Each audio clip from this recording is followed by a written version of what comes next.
राधे राधे दोस्तों, RB Bhudev channel में आप सभी का स्वागत है। आइए आज के वीडियो करते हैं स्टार्ट। दानवीर कर्ण इस दान के कारण युद्ध में सल से मारे गए। महाभारत में दानवीर कर्ण की कथा। दोस्तों वीडियो लास्ट तक जरूर देखना, अद्भुत आनंद आएगा। भगवान कृष्ण ने भी कर्ण को सबसे बड़ा दानवीर माना है। अर्जुन ने एक बार कृष्ण से पूछा कि सब कर्ण की इतनी प्रशंसा क्यों करते हैं? तब कृष्ण ने दो पर्वतों को सोने में बदल दिया और अर्जुन से कहा कि इस सोने को गांव वालों में बांट दो। अर्जुन ने सारे गांव वालों को बुलाया और पर्वत काट काट कर देने लगे और कुछ समय बाद थक कर बैठ गए। तब कृष्ण ने कर्ण को बुलाया और सोने को बांटने के लिए कहा, तो कर्ण ने बिना कुछ सोचे समझे गांव वालों को कह दिया कि ये सारा सोना गांव वालों का है और वे इसे आपस में बांट ले।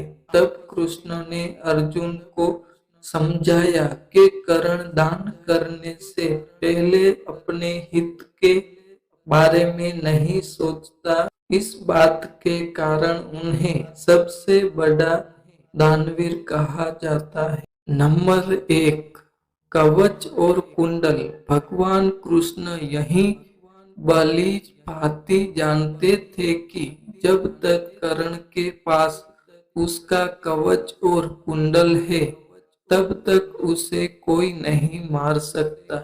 ऐसे में अर्जुन की सुरक्षा की कोई गारंटी नहीं। उधर देवराज इंद्र भी चिंतित थे, क्योंकि अर्जुन उनका पुत्र था। भगवान कृष्ण और देवराज इंद्र दोनों जानते थे कि जब तक कर्ण के पास पैदाइशी कवच और कुंडल है, वही युद्ध में अजय रहेगा। दोनों ने मिलकर योजना बनाई और इंद्र एक विप्र के वेश में कर्ण के पास पहुंच गए और उसने दान मांगने लगे। कर्ण ने कहा, मांगो। विप बने इंद्र ने कहा, नहीं, पहले आपको वचन देना होगा कि मैं जो मांगूंगा आप वो देंगे। कर्ण ने देश में आकर जल हाथ में लेकर कहा, हम प्रण करते हैं, विप्रवर अब तुरंत मांगिए।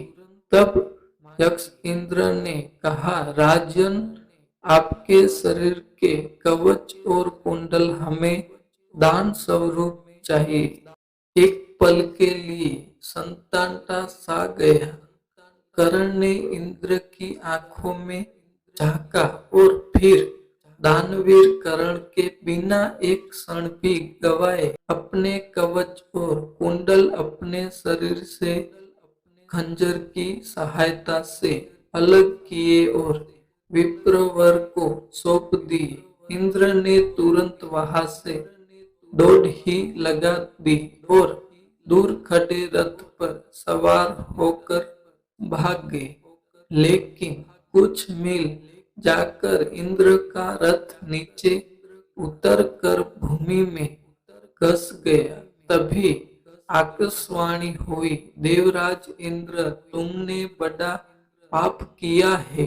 अपने पुत्र अर्जुन की जान बचाने के लिए तूने छल पूर्वक कर्ण की जान खतरे में डाल दी है।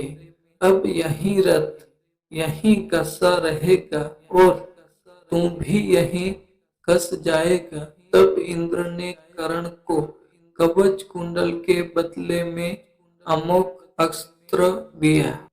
दूसरी बात कर्ण की ये भी है, कुंती को दान में दिया वचन। एक बार कुंती कर्ण के पास गई और उससे पांडवों की ओर से लड़ने का आग्रह करने लगी। कर्ण को मालूम था कि कुंती मेरी माँ है। कुंती के लाख समझाने पर भी कर्ण नहीं माने और कहा कि जिनके साथ मैंने अब तक का अपना सारा जीवन बिताया है, उसके साथ मैं विश्वासघात नहीं कर सकता। तब कुंती ने कहा कि क्या तुम अपने भाइयों को मारोगे? इस पर कर्ण ने बड़ी ही दुविधा की स्थिति में वचन दिया, माते तुम जानती हो कि कर्ण के यहाँ याचक बनकर आया कोई भी खाली हाथ नहीं जाता। अंत में तुम्हें वचन देता हूँ कि अर्जुन को छोड़कर मैं अपने अन्य भाइयों पर शस्त्र नहीं उठाऊंगा। कर्ण की तीसरी बात पर आते हैं दोस्तों। उससे पहले अभी तक वीडियो को लाइक नहीं किया तो प्लीज वीडियो को लाइक, चैनल को सब्सक्राइब और बेल आइकन को ऑल पर जरूर कर दे। कर्ण की एक तीसरी बात यह भी है, कृष्ण ने ली दान की परीक्षा। जब महाराज युधिष्ठिर इंद्रप्रस्थन पर राज्य करते थे, तब वे काफी दान आदि दिया करते थे। पांडवों को इसका अभिमान होने लगा। भीम वहीं अर्जुन ने श्री कृष्ण के समक्ष युधिष्ठिर की प्रशंसा शुरू की। वे कितने बड़े दानी थे, लेकिन कृष्ण ने उन्हें बीच में ही टोकर कहा, हमने कर्ण जैसा दानवीर नहीं देखा। पांडवों को यही बात पसंद नहीं आई। तब कृष्ण ने कहा कि समय आने पर सिद्ध कर दूंगा। कुछ ही दिनों बाद एक याचक युधिष्ठिर के पास आया और बोला, महाराज मैं आपके राज्य में रहने वाला एक ब्राह्मण हूँ और मेरा व्रत है कि बिना हवन किए कुछ भी नहीं खाता पीता।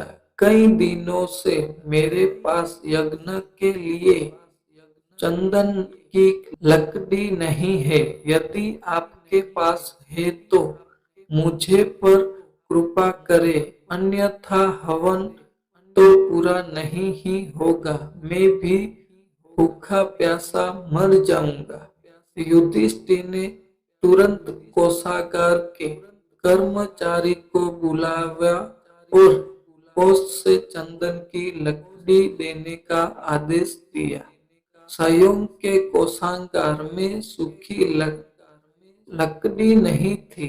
तब महाराज ने भीम वहीं अर्जुन को चंदन की लकड़ी का प्रबंध करने का आदेश दिया, लेकिन काफी दौड़ धूप के बाद भी सूखी लकड़ी की व्यवस्था नहीं हो पाई।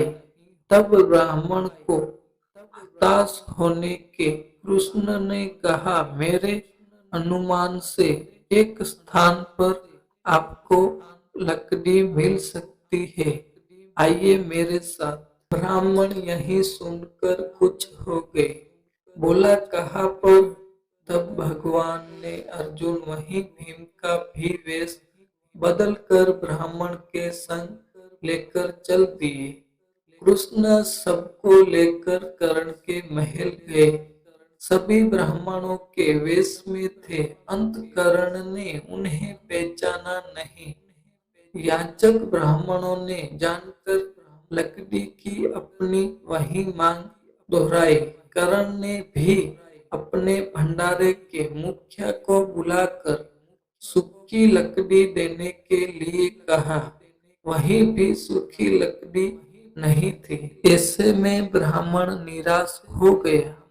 अर्जुन और भीम प्रश्न चुकत निगाहों से भगवान कृष्ण को ताकने लगे, लेकिन श्री कृष्ण अपनी चिर परिचित मुस्कुरान लिए चुपचाप बैठे रहे। तब कर्ण ने कहा कि ब्राह्मण देव आप निराश न हो, एक उपाय है मेरे पास। उसने अपने महल के खिड़की दरवाजों में लगी चंदन की लकड़ी काट काट कर ढेर लगा दी। फिर ब्राह्मण से कहा, आपको जितनी लकड़ी चाहिए कृपया ले जाइए। करण ने लकड़ी ब्राह्मणों के घर पहुंचाने का प्रबंध भी कर दिया। ब्राह्मण करण और आशीर्वाद देता हुआ लौट गया। पांडव वहीं श्री कृष्ण भी लौट आए। वापस आकर भगवान ने कहा, साधारण अवस्था में दान देना कोई विशेषता नहीं है।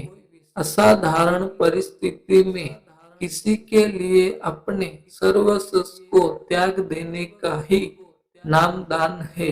अन्यथा है। युधिष्ठिर चंदन की लकड़ी के खिड़की द्वार में आपके महल में भी थे। दोस्तों, करण की चौथी बात ये भी है, यौवन दान के दिया दीवदंती है कि एक बार करण ने अपना यौवन ही दान दे दिया था।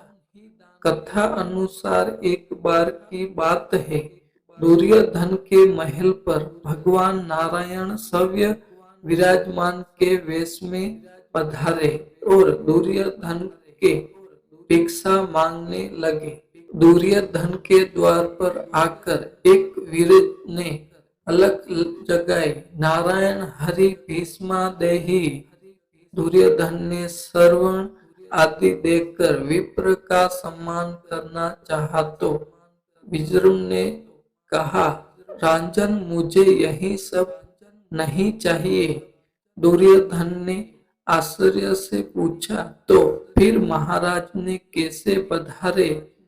विप्र ने कहा, मैं अपनी वृद्धावस्था से दुखी हूँ। मैं चारों धाम की यात्रा करना चाहता हूँ, जो युवावस्था में सर्व शरीर के बिना संभव नहीं है। इसीलिए यदि आप मुझे दान देना चाहते हैं तो यौवन दान दीजिए। दुर्योधन बोला, भगवान, मेरे यौवन पर मेरी सहधर्मी का अधिकार है। आज्ञा हो तो उनसे पूछ आऊं।